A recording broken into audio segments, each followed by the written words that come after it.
El dia del llibre d'enguany, el dia de Sant Jordi, crec que no l'oblidarem en tota la nostra vida. Mai l'havíem passat així, confinats, amb tantes hores, cada un tancat a casa seva. I en tenim tantes d'hores que en podem dedicar algunes a llegir els nostres autors preferits.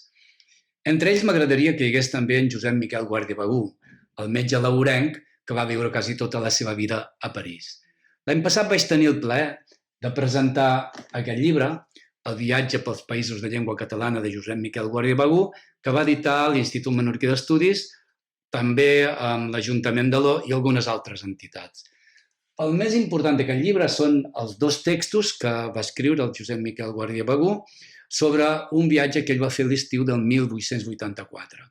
El seu objectiu principal era estudiar els dialectes que es parlaven a les Balears, però va anar molt més enllà i va acabar fent un retrat de paisatges, de pobles, de ciutats, de persones i també de qüestions culturals de Catalunya, de València, de Mallorca i també de Menorca, que com a menorquins sembla que és el que ens pot interessar més.